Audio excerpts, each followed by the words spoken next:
It's like you get to share the new season kickoff with an audience on a big screen. It's like that doesn't happen all that often for a television show. It's like how you all feeling about all that? I love watching our show with an audience because you really feel their response. You feel how invested everybody is in the storylines. You feel how it's you don't get that when you do a TV show.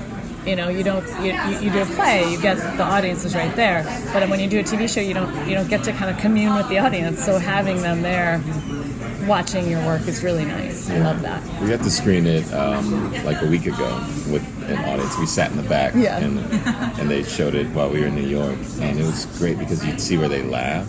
And of course, you get a lot of big laughs. Well, but also the reveals. You get a lot of woos. Yeah, I got a few woos. And I get it. I woo for you. I woo too for you. Woo Thank too? you, Dr. Seuss. Well, you do have a lot of, speaking of the woos, you have a lot of young female fans who tend to, and they take to social media, and there's a lot of shipping, which is, I'm sure, affecting you a lot. How is it the experience of working on a show that is specifically targeted at millennials and who are really up on social media and getting all that immediate feedback all the time? It's great. Well, I'm not on any social media. Smart. Very good. It's what's great is that people will say, "Oh, that's so smart," and I'll take that. The reality is that I'm just really lazy, but I prefer to be called smart than lazy. So I'm going to say it's because I'm so damn smart. I'd say it's because you're method. I don't think Diana has. No, she does. She has more than I have. It's just not how I'm a little old school. I don't, I like to talk one-on-one. I joke that I have personal curated Instagram accounts for each of my friends. I call it texting. So, it's just my own personal. It's artisanal. It's bespoke. But having them, but what I find interesting about our fans is how many are millennials, but how many older people and intergenerational people will often tell me they watch it with a parent. Like, oh, I always watch this with my mom, or a guy telling me, oh, I always watch this with my dad, which I was like, right on. That's very interesting because there's a lot of cast reunions here this weekend. It's like in 30-something. I've talked with more than one person who said it's like that was the show that my mom and dad watched, and so that's what I watched with them. So they were excited for seeing the cast. That's exactly. I watched that show with my parents, 30-something. I was really excited to hear they were here. I thought maybe it might be like just enough older that it may not necessarily have the same resonance, even though it's like the folks have gone on to great things. It's like, and there's current shows it's like they're a part of, but it's nice to kind of hear that communal family hang around the TV and watch a show thing. Yeah, you don't think that people do that so much anymore because people don't even really watch TV anymore. That's you not can the watch device. on your phone. I used to have to, whatever my parents would watch, that's what I would be into because then I could stay up late. Yeah, I'd totally. be like, I'm going to hang out in Mom and Dad's room and watch TV. Yeah. What are we watching? It'd be like anything. Yeah. Anything I'd watch. So let's talk a little bit about the new season. The first episode, you're dealing with sexual harassment in the workplace. Great, right? And it really rips in the headlines. Where are we going this season, or what can you hint at in terms of furthering that storyline, and then what's coming up from your characters? Well, we tackle a lot of things that are topics for today. Just like the whole ageism and That's always there. And right. gender. I don't even know how to put it in the context. Gender politics. But what's great is that we were able, the writers were able to really organically bring that Me Too storyline into the show because a lot has changed between last season and this season, just how we view the world, how we view the workplace, how we view women in the workplace, behavior in the workplace. And the writers and we all had to go back and sort of look at our storyline and look through a different perspective. And it just was obvious that was something we needed to tackle.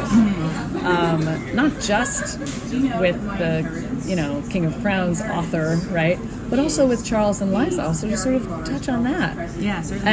And I thought it was so brilliant the way they did it. It's a light touch, but it's still important to the story. And then at the end of episode 1, which we can talk about now because everybody's seen it. Oh yeah. To bust that story wide open and have Charles know.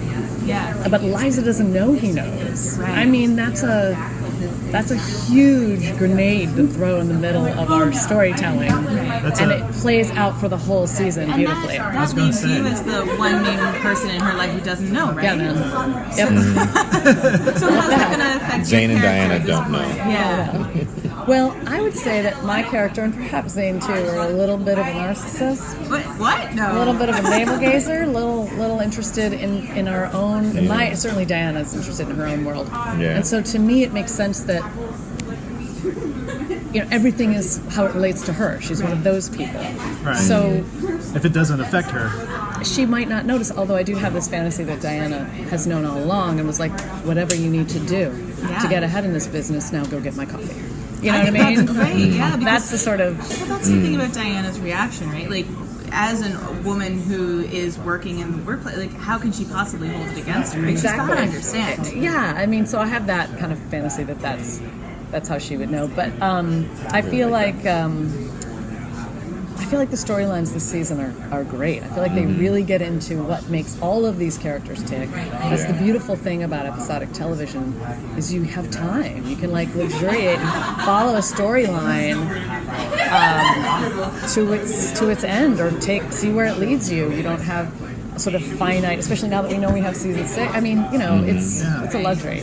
It's got to be nice to kind of get to that point because not every television show gets to have this many seasons that y'all Every have. television show you're on does, but the ones I'm on die an early death until this one. I've never gone more than 13 episodes of the, I'm going to say like 6 TV shows I did before this. So is it strange to get to stay with her for so long, though? Yes. Yeah. And now So, have like, a success? It's like amazing. to kind of feel it. It's amazing. I don't even know, it's very foreign.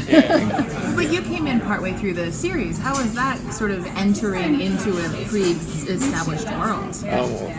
Like Miriam's saying, I have good luck and good history, good provenance. You're like a mojo. Yeah, like I came on to Switched at Birth, which recently long-running series in the beginning. And I was also filming a show called The Game, which was on the CW and then got picked back up on BET. And then I was on Grey's Anatomy in season 9. So I got to chat with all of them about what's it like to be on a show for, that many years. And then I got on the originals and I was on the show for a long time, but also paired up with, the Vampire Diaries. So I got to chat with them about it. So when I got on to Younger, I already had this sort of ease and sort of, I guess kind of like being sort of the kid who's just used to traveling in school because your parents are in the military, Yeah. It's like I've done this before. You're a very welcome addition to the cast. I really like the energy that you bring to the show, and I like our first moment. Remember when we had great moments. I know. We had some good moments. So it's even in the first episode of this season when we talk about the Pam Pam the outfit exactly, and then like we're a team. Yeah.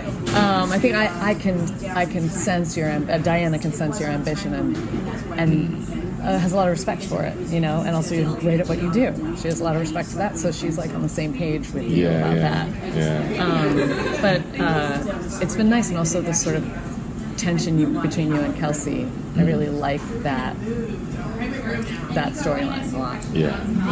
Kind of speaking to that end, what has been the differences between the originals and being on Younger? Because the originals has a lot of fandom. Younger has a lot of fandom. Yeah. So you don't find out Diana's a vampire until much later. Which could be But we interesting. also always knew. Yes, it's true. It's clear from the start. well, there's the similarities between the demographic, the audience. So that's an easy transition. But the difference is, it's literally night and day in the sense that one we shoot at night, mostly. And the other one, it's lighter in every aspect. Or visually, it's lighter. The tone is lighter on set. It's pretty light. Not that it wasn't on the originals, but it's just like that's the vibe. And it's a half hour, so I do have to work. Well, it's something that I saw. It's like just here. It's like as we're going, it's like the dynamics like with Lisa and Charles. It's like they're kind of screwing up this question. I mean, it's like I'm stumbling. The dynamics between Lasse and Charles. Something that you were talking about earlier, that you talked about, the idea of how the sexual harassment in the workplace wasn't just about I don't remember the character's name, but the George R. R. Martin character. Yes, Edward L. Moore. Yeah. Right, but it's our characters who we love, and we sort of take the plot between them for granted as being okay. Mm-hmm. You have to question a boss falling for someone who he believes is younger, and who works for him. Certainly. And I think that the fact that in the beginning of that conversation that Liza has with Charles, where she's like, it's like a miscommunication, and she thinks he's talking about his relationship with her when he talks about inappropriateness, and it's addressed, and she says, no, it's not. Right. You never did anything wrong, and he was like, oh wow, I wasn't even. Yeah, it didn't even occur to me. Yes, but now it does, Well, and even your characters, the power dynamics aren't as strong because it's not subordinates that you're dealing with, but you're, flirting relentlessly with a coworker. Yeah. And as are you, but in a very obviously rebuffed way, which is a whole other thing. Right? You're persistent about it. Yeah, I raised this question to a friend the other night, and I was like, all right, so Harvey Weinstein invites you up to his room. She's like, nope. I was like, all right, so Ryan Gosling invites you up to his room. She's like, yep. And she goes, but it's a different power. She goes, one's a power of attraction and that desire, and the other one's a power of position. So with Kelsey and Zane, there is no that you can remove that power dynamic. Position. It's just about attraction, but it's a mutual kind of attraction. Right. So I don't see it. They guys have addressed the sort of danger of what happens when you play with that. Mm-hmm. Like, you guys are playing with fire. You and Kelsey are playing with fire a little bit. And it kind of comes around at the end of the season. True. You know, and you have that moment, which is super nice. Spoiler alert. No, I'm not going to say another word, but where you talk about, like, it has an effect on that, and I found that really interesting. They don't just leave it at that, it does. It's a slow burn, and they do sort of address it in the show. Yeah. Well, and you both play characters who are very, as you talked about, you're very driven. This is what binds you together, and you both at different times have sacrificed relationships in order to advance yourself. You betrayed Kelsey. Like, how are we going to see the characters sort of address finding that balance in their lives? Well, it's kind of what I was just talking about. Their characters, there's risks when you do that. Yeah. There's risks to your personal life and to and especially to your emotional life. And for your character, And I try to I had this great relationship, I thought, last year, and then I realized it was not the right one for me. And I was very empowering, I think, when Diana ended that relationship. She realized, this is not what I want. Yeah. I don't need to be in this relationship just to be in a relationship. That's not, it's not sad for a woman to not be in a relationship if it's not the right one. And so she ended it, but I think she's a little, gun shy because she doesn't really trust herself now. So when this new relationship does have a new kind of romance that starts this season, it kind of throws her for a loop, and she has to navigate that and navigate the feeling of vulnerability, something I think both of our characters struggle with, their vulnerability. And I think letting go of the facade of ambition. That ambition would solve everything. Yeah. I remember when, like, in my personal life, I went to go see the psychic when I was in LA because I hadn't booked a thing, and I'd in like 15 minutes, it was like, guys, it's been like half a day and I haven't booked a thing yet. Now it was like before I really, like, if you look on my IMDb, like, my first credit is like 2004, like, that's right, and then there's like 5 years of nothing. Wow. So I went to go talk to the psychic, and she's like, I'll tell you anything you want to know. Where do you want to go? And I was like, let's start with career. And she turns up, she goes, oh, you're going to be fortunate. Things are going to really work out. I go, oh, cool. We're done. She goes, you don't want to know about love? I go, no, because if I got career, everything else is fine. Oh, yeah. Oh, wow. And now I'm always like, so am I going to be in a relationship? I know. Like, what is going on? I know. Well, I mean, career didn't solve it all. Exactly. Yeah. Nothing solves it all. It's not really solvable. Exactly. It's about finding a balance. But yeah, there's that facade that I think Diana and Zane do relate to that. Yeah. And I admire you because you're like where I want to be. Yeah, well, I feel like we both admire our work ethic and how good we are at what we do, and that's something that is valuable to us. And rightly so. That's not a problem, I don't think. Right. It's when they sacrifice they're allowing themselves to be vulnerable. That they realize that they might be sacrificing too much. So it's just what we all do with our just trying to deal with career and love life and happiness, and it's just very human. And something that sets Younger apart, actually, a lot of shows have comedy from incompetence, right? Everyone on Younger is so good at their job. You guys are such good, publishing, people in marketing. Can you talk a little bit about the publishing world on the show and where you're going with that kind of stuff? It's one of my favorite things about the show because I'm a total book nerd. I almost went into publishing instead of acting. I had a moment. And I chose acting because it was my passion. But so I've always loved the world of books, and I feel like it gives us, there's an intellectual component to it that I just love. That all of these people are doing this in the name of literature, There's something really beautiful about being, on television and talking about books. Right. And also, the world of books is the world of stories, and that's also what we do, So and you can, it's also workplace. Workplace comedies are great because the dynamics in a workplace are really fun to mine for different things. So it has so much to offer. And now there's literally a book that is in the world because of the show, which is Marriage Vacation. They published Marriage Vacation? It's a real book now. What? Simon and Schuster. Get you a copy. Simon and Schuster. So a publishing company approached Darren Star and said, we would love to actually write Marriage Vacation and publish it, and they have. Oh, wow. Yeah. And are they going to use Diana's marketing strategies? Well, the funny thing is, I ad-libbed Zane's billboard. I ad-libbed a line in one of the episodes about the book, about page 58. Oh. I just ad-libbed a line where we're talking about, oh my God, have you seen page 58? Have you seen what's on page 58? Can you believe Charles did this, did that? And he walks up, and I'm like, oh, hello, Charles. Liza, get me anal. Coffee. So I was like, does that have to be in book now? Is it in the book? Is that what we I'm find just on saying, page you want to buy that book and start at page 58. Wow. Read on. That would be awesome. I'm just saying, it's so meta.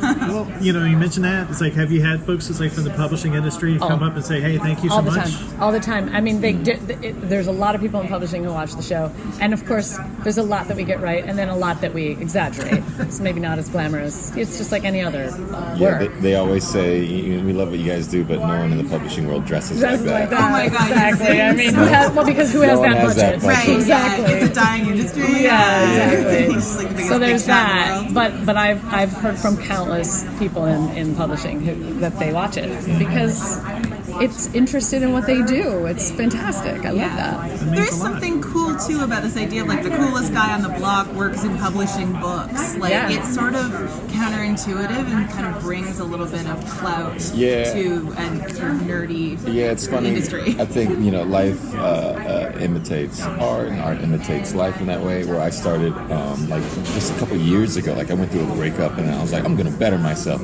So I just started reading books, reading tons and tons of books. And so now I get to geek out. Here I am, playing a publisher. Everyone's always reading on set too. We all love books, so it's kind of a fantastic thing. And also having this old school industry juxtaposed with what's happening while it's trying to survive, and you have Liza, who's of a different generation, trying to survive. So it's that duality too. Yeah, it works on a really thematic level. All right, well, thank you so much, guys. Theater, y'all been coming to Austin, to the ATX Television Festival for a couple of years now. 3 years now. Mm-hmm. Yeah. Love it. So it's how does it feel to kind of meet all the fans again one more time? It's to be out in front of the audience to watch your show. That doesn't always happen with a television show. So Yeah. that's kind of cool. Yeah. We do it in New York a lot, actually. We have these kind of things in New York, and awesome. and it's nice to talk to the fans. Sometimes it's a little scary because they're really passionate About our characters. Yeah, we had this thing in New York City recently, and it's in a movie theater that I've been going to since I'm born, basically, on West 4th Street. It's right in the Village, right? Wow. And the car pulls up. I'm like, oh my God, we're doing the panel here. but there was no way to stay away from the public. So that our dressing room was downstairs where we sat, our green room, and the fans were just coming downstairs because they had to use the bathroom, and we had no way to escape the physical contact and people almost passing out. It was so cute. It was really, thank you. It was really, it was nice because people are just, it's nice to see the demographic of who connects, and it's very broad. I mean, I'm talking like the whole spectrum. 70 years old to 15. Male, female, and everything in every between. Color, like black, white, Chinese. I'm like, wow, this is a diverse crowd. Yeah. That's really something. It's like, it's like to kind of you start a show and you like think it's like I think this is pretty good, and it's like, and I think people will get it, and then when it hits, it's like that's the golden ring. It's like that's gotta feel pretty good. Well, it's especially like, since we're on TVLand, which nobody watches, so we kind of reinvented TVLand in so many ways. That's so true. TVLand was like, it was sort of an older skewing, stuffier, a lot of 3-camera stuff, and younger, totally. It really is emblematic of a totally new brand. I love the 4-camera process. Let me tell you, it's fun. I think audience, I wish we had that. No more Roseanne reruns. Yay! On TVLand. Right.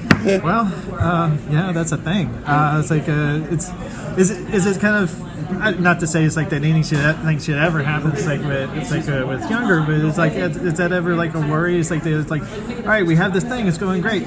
We may not have it. Well, as actors, that is just our reality. The show begins and it ends at some point, so that's coming around the corner. Maybe in a season or two. I mean, we got picked up for 6, but we never know how long it'll go, and it generally never goes beyond 8. It's not like Dick Wolf. So there is a moment where it's going to end, and we're always out looking for the next job.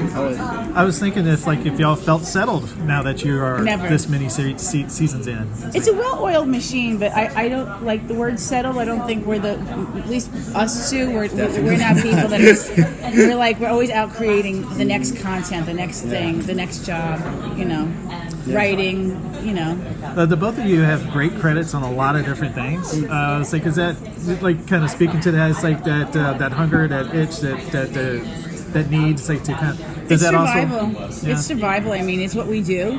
Both of us, we both write, produce. I have a cooking whole background, and we're both doing different things, and I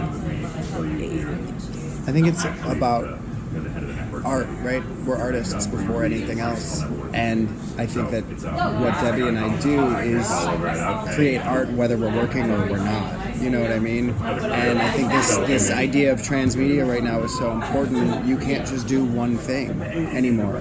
You have to have hands in all of these different pockets.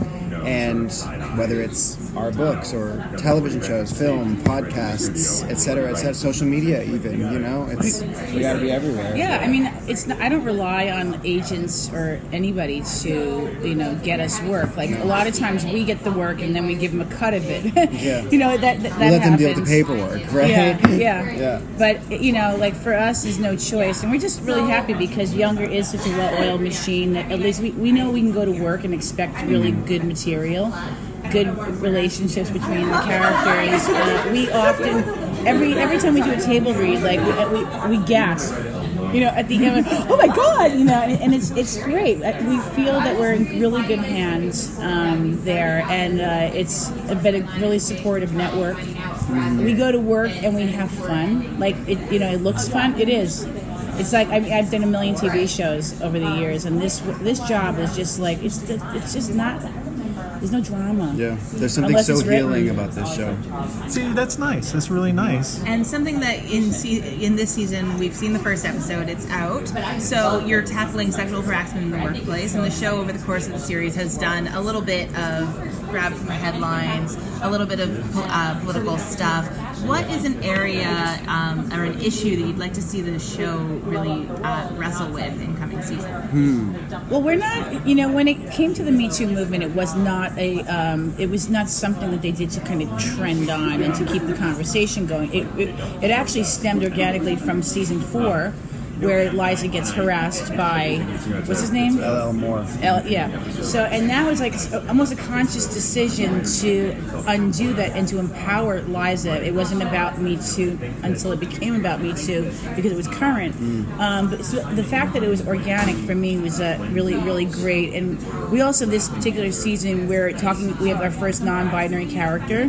So, he's a fantastic, or they. This one's always correcting me on old school. But I love that. Also on Billions, it was like they kept on pushing the they-them thing. And I'm like, good, it's responsible. People want to be identified, properly. And so there's a certain amount of PC that you kind of have to deal with. And me being a little bit older, I'm like, I kind of mess up. But it's a great season because we have, each one of the characters has something going on this season that's relevant, romantically, work-wise. It's a big roller coaster. There's a lot of chugging up like the wooden roller coaster, and then whoosh. There's a lot of that going on this season. Oh, and to that end, I would say that your reaction is like in what talking about. It's like is a realistic one. It's like it's learning. It's like learning. It's like some of these things. It's like becoming educated. It's like as the show is progressing, and so that I think was also stands in for the audience as well, who's probably learning some of this as things are going and they're engaging with this. I mean, we get into their living rooms in rural America, and they're not dealing necessarily in 170 different countries too. It's not just incredible. Here. We need a raise. That's powerful. That's I guess I didn't. Yeah, that says a lot. It's like to have a global show. I mean, we both travel a lot, and I get stopped in airports no matter where I go, and I'm like, I get more love younger? overseas than I do here. I mean, I was in Israel last year and the show was on in Israel, and I had no idea that it was even on there. But I mean, I got escorted through airports. It was like a whole just amazing experience. That's just you're good looking. Yeah, stop. Maybe you're into all good looking people. Yeah. Because nobody's good looking in Israel, right? Well, oh my some God, of the they're most beautiful so people in the world. Oh my God. Do you ever watch your show in other countries to hear how it's dubbed? Yes, No, yeah, yes. totally. My father-in-law, may he rest in peace, sent me a video of me doing perfect Italian. And he's Italian. So, and I was so proud. Well, that must be so strange though, because you have such an iconic voice. So to see yourself and then hear someone else's voice coming out of your body. I don't like my voice, so I'm always thrilled when I get dubbed. Oh, really? Yeah, that's hysterical. Yeah, I mean it's funny. Like my Spanish was perfect in Beethoven's Second. I actually just did a series in Spain in Spanish, and I had to learn Spanish for the part. So I'm praying that they don't dub over that. It's really me, and I'm like, oh my God. You put some time in that too. I had to. 4 months. So you guys are the two characters who are not in the publishing world in the show.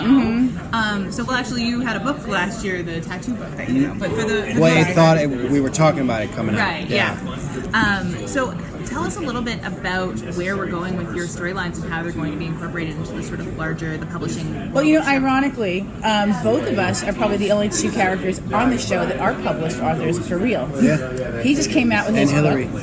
And Hillary, which I didn't know. Mm-hmm. Yeah. She had 3 best-selling books. Wow. Yeah. Wow. I have a New York Times bestselling cookbook. I mean, I didn't write like a novel or anything. But hey. Counts. Totally That counts. totally counts. Yeah, I came out with my first book in December, book of poetry, All of It Is You, working on the second one right now. Right, you are? Great. I'm very proud that we are representing publishing on our show because it's something that I happen to personally like paper. And when I'm reading a book right now because it wasn't available in English. So I got an advanced copy in English only by email on iBooks, and my eyes kill me when I read stuff on books on a tablet.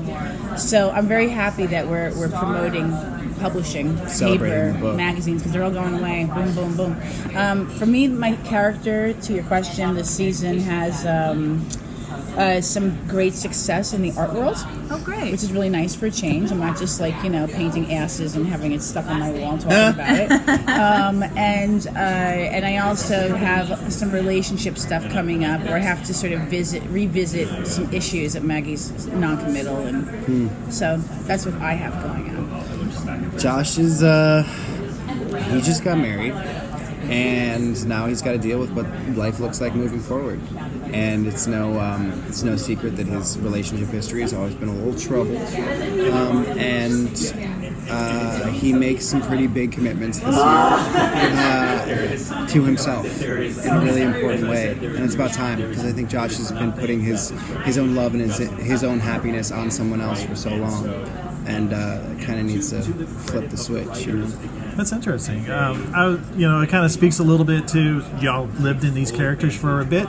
Is there any, not to to say the writers is always looking for input from actors, but I didn't know it's like y'all have that door open. It's like we say, hey, it's like I think this guy is like maybe going in this direction. It's like you can explore character development. Do y'all have like any say in some of that? Well, I don't know if it's like specific say, but I think that we've had a really great relationship with the writers for close to 5 years now, and what happens in television in any show is that the writers, the more you get to know them, they'll start writing for us as actors, as people, and I think that has happened so much on the show. Absolutely. I mean, they see who can do a good pratfall, who can certain comedic timing, who can smile, crack a joke, and then turn around and cry 3 seconds later. Whose chemistry is really great. Yeah, I mean, they tap into all that stuff, and when actors say that character's nothing like me, in TV at this point the character is always something like you. I mean, I'm much more proactive A-type personality than my character. I'm not a lesbian. Or I could be a lesbian, I don't know, but one day I'm open to everything. But I'm just saying, it's not, there's things about our characters that are completely not like us. But at this point in the season, they're figuring stuff out. Well, speaking of being not a lesbian, your character is right at the center of the show's LGBTQ representation. How has that experience been for you in terms of that's a very passionate fan base that you're surely hearing from? Mm-hmm. How has that experience been for you, representing it as someone who does not identify as a member of that community? Oh, I identify as a Debbie member is of the very community. much so a member of the I'm community. a gay icon. Yes, come on. But anyway, in terms of, it's not my first lesbian role. I played trans in 1996 Epic. I in a just saw film that. called Things I Never Told You. You're playing Candy, right? No. I forgot my name. It wasn't Candy. No, she looked like Candy. It wasn't Candy. It wasn't Candy. Okay. But I feel a great responsibility. I grew up in New York City. I grew up around gay people before they invented the word LGBTQ. I mean, it became like a movement, and so for me, it's really fun because I'm married. I'm married to a great guy, 17 years, and I get to come to work and sometimes make out with really nice girls, and it can be uncomfortable sometimes, and it can be like fun other times. And we're actors, and we try to just be natural about it. I mean, it's not so much about the physical aspect of it. For me, it's more about like just making it okay, acceptable. In 170 countries and and then all across America, and like rural places that are like afraid. And I think something that's really great about Maggie's character specifically is that we're not seeing like the stereotypical traditional lesbian relationship. Like, Maggie has dated an Orthodox Jew, and that is a lot to unpack on a 23-minute rom-com on TVLand. And it's really progressive, and pisses people off for sure. And I think that that's like important television to be making right now, to be continuing. She's a the black conversation. girlfriend. Yeah, exactly. She has all colors. It's great. I feel lucky. No, that's really important because it's like there's a responsibility that's tied into that. It's like where it's like you have to do this honestly, and so is there like a lot of self-consciousness? It's like wanting to make sure you get this right. No, because we have it right. A lot of Yeah. our writers are gay. Number one, so they got it right from the get-go. Like Yeah. they know, and Gay, also fluid, non-binary. Progressive. Yeah. It's a we have a writing progressive group. writing team, and also, we don't have to kind of get it right because we know the life. Yeah. We live in the life of, we live in New York City and grew up around that. So, Yeah. it's not something that we're having to like do research on. If I had to play like a dominatrix, and get into or like some a Mormon. yeah. Like, come on, another way the that's opposite. Yes. Yeah, then I have to do some research. Yeah. But like to portray a woman who might be in love, or to portray a woman who is attracted to the same gender isn't like that hard. It's the same thing as being attracted to a man. Yeah. It's no different. Yeah, we're both such staples of the community, especially in New York City, that it's Thank you so much. Congratulations, new season of the show. You get to share it, like on a big screen here at the ATX Festival with an audience. That's got to be thrilling. That's got to feel pretty good. It feels awesome to still be going. I know. Like, wow. No, it does feel good. It feels incredible. This is like the best job I've ever had. So I really love it. I love all the people and love what we get to do. So I love that we keep doing it. Sure. It's really great, but also high praise because you've done a few things, and so that's really nice to hear. It's really nice. It's like we had the one episode that come out already. We saw the big reveal, and then from there it's like the repercussions of that. It's like how's the rest of the season go? Tell us everything. Okay, so here's what happens. Okay. So in episode 2, there is, as I've said before, there's nothing that is not affected. Okay. It's like, imagine shaking the ground, certainly underneath the two of us, and underneath the company, and everything shakes, and a lot of things fall, and some things break, and then the question is, can you put them back together? Do people have the patience and the stamina and the hope to put them back together? And you'll see. Something that was really interesting in the first episode of the season was this idea of the sexual harassment that you're dealing with in sort of a very obvious way with the George R. R. Martin character. But then... Wait, George R. R. Martin? I know, it's based on him. I can never remember. Elmore. I can never remember the character's name. But then it comes up, you have this sort of strange moment where we realize, like, what's been going on between you guys is kind of a little bit problematic as well. Can you speak a little bit to that, and whether that was something you were conscious of in previous seasons as this was developing? In the sense, problematic in the sense of a boss and a assistant, Well, yeah. Much younger woman. much younger assistant in your company. Yep. I mean, go ahead. No, I feel like I talked about something. No, but you always you excuse it and you're like, oh, but they're falling in love, and it doesn't, the rules don't apply to them. It's like you constantly are, but the show definitely shifts the lens onto that. There was at the end of season 2 when you come I've left and you come back, you come to the department store and you kiss me and you're like, and while you're at it, think about this, and everyone's like, oh, swooning, but then you're like, oh, did he just kissed her to get her to come back to work? Mm-hmm. Was that but technically I wasn't working for you at the time because I had left, but then it's like, where is the line, where is the thing?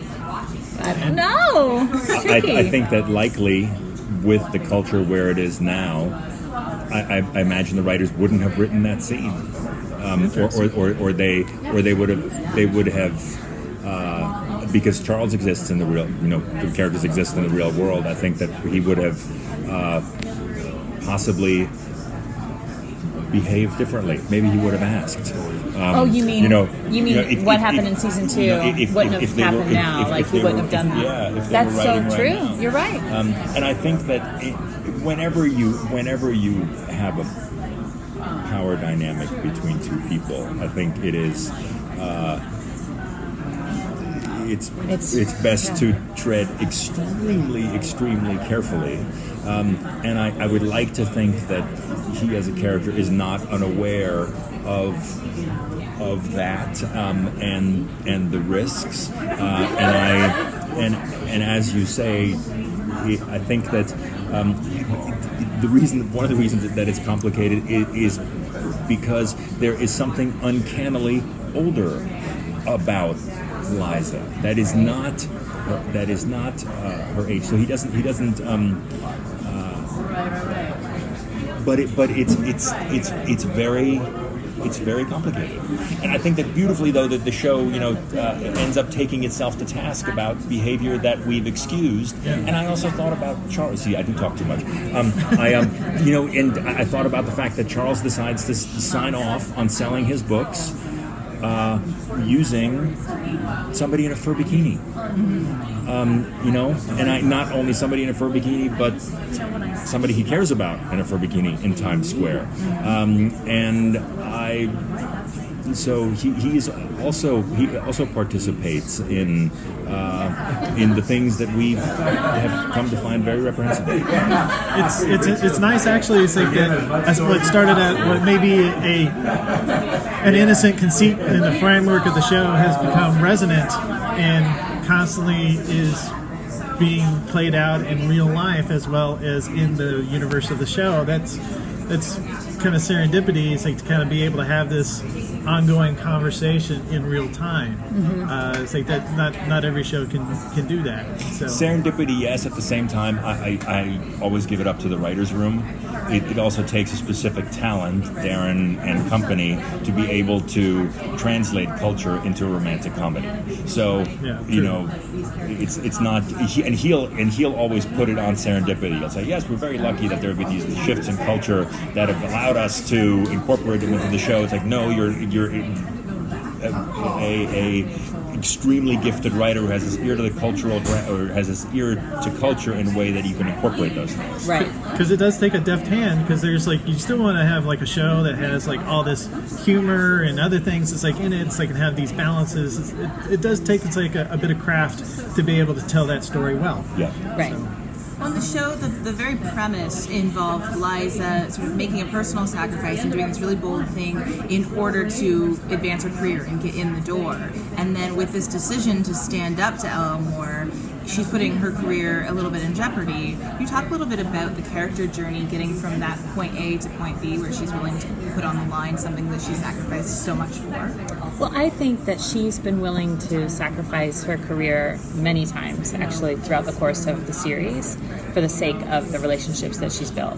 So there's been many times where she's tried to quit, or she doesn't care if people find out, because she always chooses the relationships over her job most time, although there are some exceptions to that rule.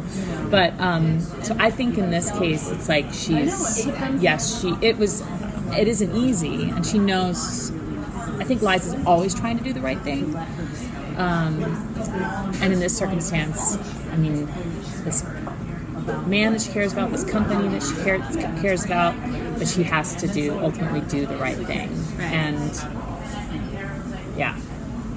But she's been willing to let it all go, like, especially for Kelsey, and she's fought for especially her relationship with Kelsey. I think has been the one where she's been willing to be like, I choose Kelsey over this job, the job. There's been so much focus on the romantic relationships in the show. Do you feel like those female friendships, you have two really major ones at the heart, and you have an interesting relationship with Diana. Do you feel that those are really sort of the strongholds that keeps the show together? I do. I really do. And Liza didn't go into all of this to find a husband or to find a man. Right. She went into this to rebuild her career and to start over and to I can't think of the word. But so these romances are wonderful, but also like beautiful distractions. But I think every time she will always choose her friendships, and she has always done that, and she does that in this season as well. She will always choose her friendships. She's old enough to know that. That's where her maturity comes in. She's like, perspective. Yeah. Knows She what's knows. important. She knows that like she knows what really counts. And so it's kind of. I think that one of the beautiful things too is that you look at just Me Too in the culture, and that in terms of an arc from how Liza gets to the point where she actually says what she's right before right before L.L. Moore takes the stage and says, here's what this Pam Pam said, here's what that Pam Pam said. I think that that's an incredible thing that, women coming forward, that it emboldens everybody. And so it's a that it's a beautiful example of strength in numbers, right? That is there. The Me Too movement is individual moments of strength, but it is also strength that is passed along to others. Yeah, and for Charles specifically, I mean, outside of your romantic relationship, I think it's very easy to track the ways in which Liza has made you a better person. Not you're not Charles, but you know what I mean. That too, though. Right. Yes. And can you talk a little bit about his journey from sort of making really business-minded decisions and trying so hard, having his identity so wrapped up in keeping his company alive, to sort of being someone who more is dedicated to doing the right thing? I think that in terms of the way that Liza has affected him, he is separated from his wife. I think there's certainly a degree of pain involved in that, having gone through a marriage, and I think that it does take a good bit to open up the door to his heart, and the fact that there is someone as delightful as Liza / Sutton on the other side of it. I think that's some beautiful feedback that life gives him. That the possibility of opening up can lead to good things. At the beginning of season 1, it isn't that way, but there are possibly good things ahead. And so I think that one reaction to tribulation in life is to grow harder, to have the heart harden a little bit. And I think Liza in his life has been a source of someone who continually insists, just by being who she is, on softening his heart and keeping it pliable. Now, Sutton, I'm sure you get this question all the time, but the show's really resisted, I think, surprisingly, having you sing. Are we going to see that ever? You did hear me sing this season. Yeah? Yeah, but Liza can't sing. Wait, oh, no. Yes, she can. That's Do you really think that Liza can sing? Well, she doesn't seem like someone who can sing, but that's a waste. Well, here's the thing: is that Liza, I don't think has any natural hidden talents. Right. Yeah, that makes sense. But whatever she does, she gives it her all. Oh God. So you're gonna go and you're gonna sing badly? No. She doesn't sing badly. With heart. She doesn't. With heart. She sings with heart. Yeah. Yeah, and when you sing with heart, what But it's not like a little bit different. It's a little bit different not than like- someone just giving it It's not their like all. she's a total disaster, but she's not winning any awards. Oh wow! Yeah, but she So gives it her all. Was that difficult to do, to sort of go and sing and find what a normal person would sound like? It was the circumstance in which it happens. It's all very organic. I felt and very natural, and so it wasn't. It ends up being. It's a very pivotal moment, actually. Yeah. So, yeah. To that end, I was kind of saving this for later, but this is also the same day as the Tony Awards. I know. Do you have I'll be on anything a that you're plane. rooting for? I'm so out of the loop right now. It's hard for me to. We had this conversation before. It's hard for me to root because I haven't seen everything. Okay. And that's what's so unfair. And it's such a day of celebration that to get to the Tony Awards, to open a show on Broadway, is so hard to do. There's so many, it takes forever, and there's so much heart and soul. So I just want everyone that's there to enjoy the moment. And being at the Tony Awards is the greatest thing ever. I've been able to go a bunch of times. So People like you.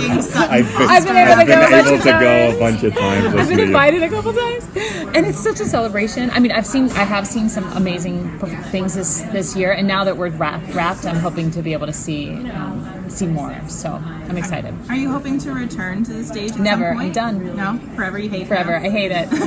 No, I would love to. I would absolutely love to. Do you have any dream roles or anything that you are eyeing, or you want to work on something new? I would love to work on something new. I think that would be awesome. I don't have anything. I have little things take forever. So I have little project irons in the fire, but everything's TV's been such a great change of pace and awesome, but I would love to perform on stage again. Well, to that end as well, you had an album come out earlier this year. I did, yeah. So there's an opportunity maybe to do a short tour behind that? Yeah, I still do a lot of concerts. I was just in Boston Wednesday and Thursday of this week, right after the premiere, and doing some concerts later this summer. But that's a great way for me to sort of keep my foot in the game, in that game. Very cool. And you just did Sweet Charity, the signature. I did that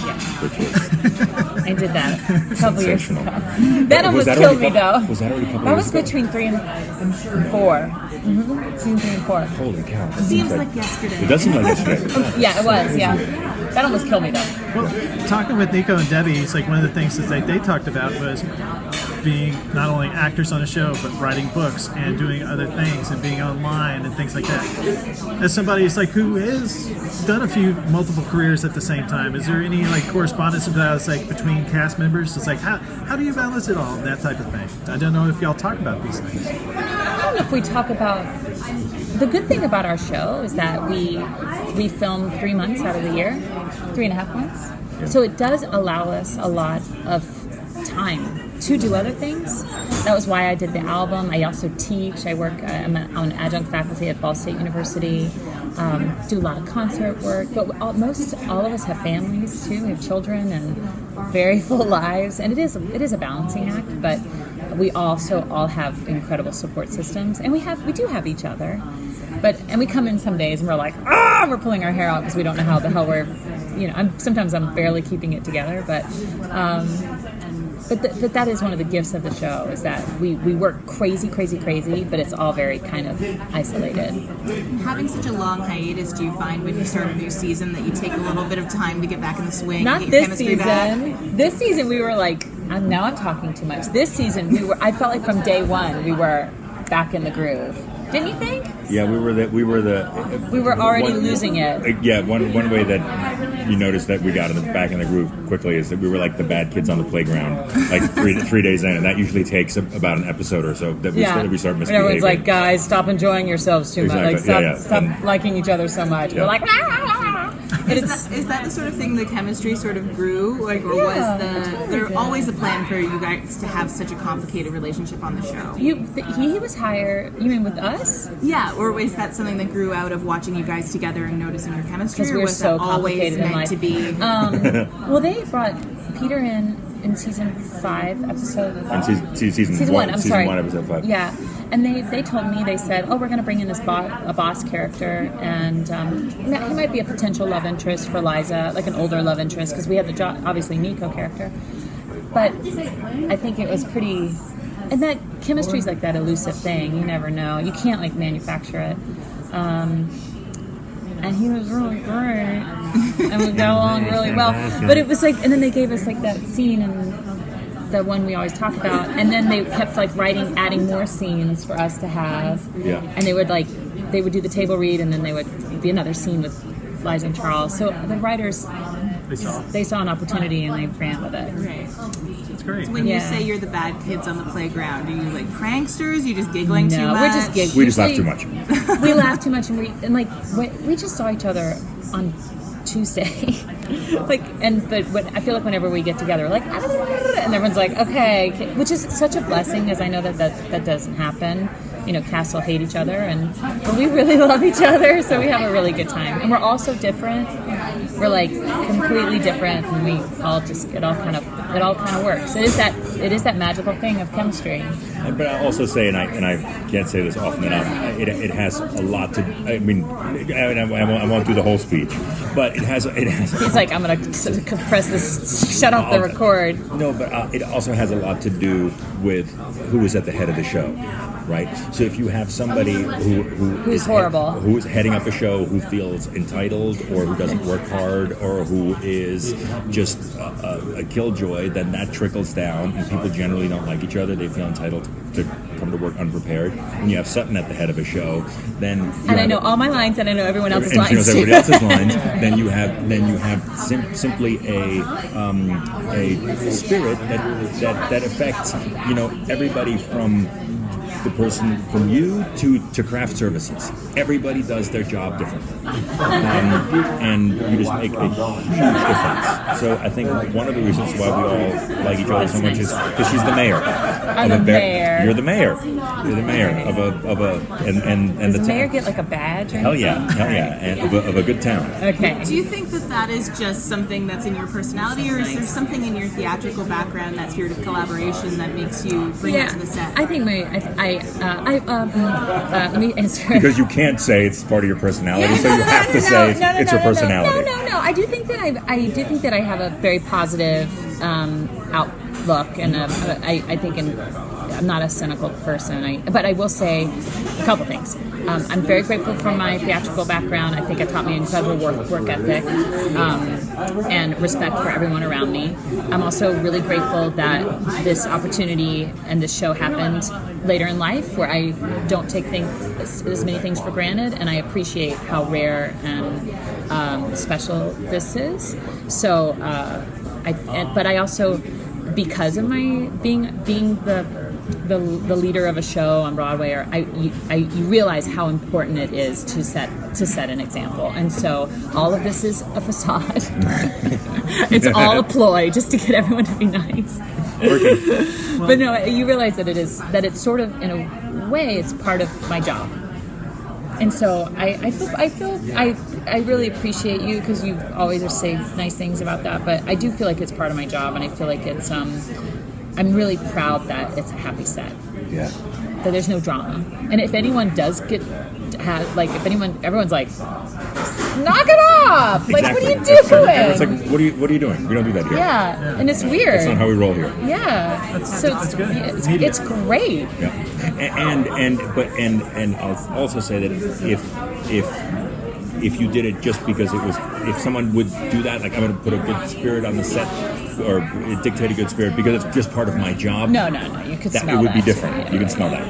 All right, I smell really good. Yeah. I don't know about right now, but Well, one of the things is like the show is about media, books, publishing, its relationship with new media, and just earlier today, there was a thing that came out on Pop Sugar. It's like 25 GIFs to make you Team Charles on Younger. oh God. And so I didn't know. It's like I made that. I made that. It took me all night.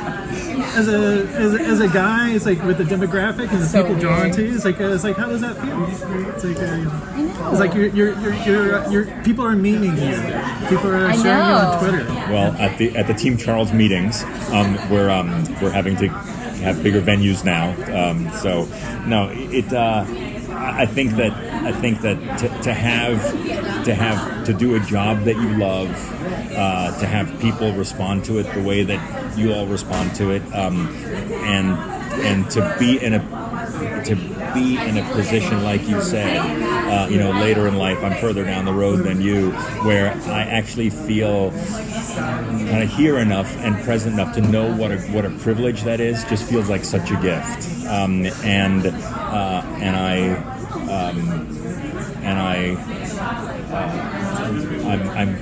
profoundly grateful for all Team Charles support in whatever way it happens. So all the things they show of you guys are like super sexy, and all the ones of me are like this craziest, like, oh yeah. I don't have any, like, you just don't watch the sexy ones.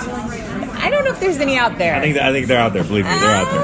Well, I think part Doubtful. of it too is that Liza feels a total she's a goofball. And She's she feels total- strange doing the sexy thing, so there aren't that many. Nope. Whereas Charles's whole deal is like, I couldn't get over there. My deal is publishing. I mean, please. There's that video of the three of you guys walking in Coney Island, and you're all taking off your jackets. Oh, good God! I couldn't stop laughing. But It was so. I mean, it's amazing, and you guys all look amazing, but they're all such goobers. In like the best way, and you guys are like in the slow-mo taking off their jackets. Yeah. But lots of things look good in slow-mo. So True. Right. Yes. Right. So yeah, we're not. Slow-mo is a good thing. I'm not quite as elegant as I might appear in slow-mo shot by Ellen von Unwerth on Coney Island on a given day. So you look really granted. good. It's like to that end, I'm sitting right across from you, so I can't speak to any of that. It's like being a fan and looking up pictures of younger on the internet. It's like I can't say anything about that. So anyway, moving forward, it's like you wrap this season. It's like we get to see it's like on the screen. It's like later today. What's next? It's like in the immediacy. It's like for you guys. It's like are you going back home? Vacation? Yeah, we're both going on vacation. We're both going on vacation. It's going on vacation with family, so it's just taking a break. Trying to. Little things here and there, but I know I'm always like I'm taking a vacation, but I have like 5 other things. Exactly. And then people punch me in the face. But I am mostly trying to take a break. Having people helps. It's like it's like all right. It's like remind me about that thing that I need to do after I get back in 3 weeks. That's I know. It's like I can't deal with this. I can deal with it on Monday, maybe. Also, it's like TV shows like you have this long running thing. It's like one of the questions I asked somebody else is like, does it feel settled in? Do you like going, all right, we got this thing. It's really solid. We can do like 12 seasons. We can do it's like we can do a movie or what have you. I'm like, I will say I felt like this last season that we shot. For me, it felt like we had settled in. Yeah, we grew up. Yeah, and I always say it was like it's the season where Liza grows up. Yeah. But it's like it feels super settled. As far as how many seasons we have, as long as the writers feel like they still have stories to tell, I think we'd all be game. But I don't know. We'll see. I want it to just feel like I don't want us to ever jump the shark. The show's already like, but it's like I feel so proud of what we've done so far. So I trust the writers. I think they'll know, And I think that again, and the audiences will know. They'll tell us too. Again, to their credit, they have laid so much great track that there is, or they have put so much in place that there's so much to mine in these relationships that I think there can well be more seasons ahead. And that especially this season, it doesn't all spin around the orbit of Liza's lie. And I think that there's certainly interest in Liza's life and love and pursuit and interest beyond just that one device that the show used to pivot around.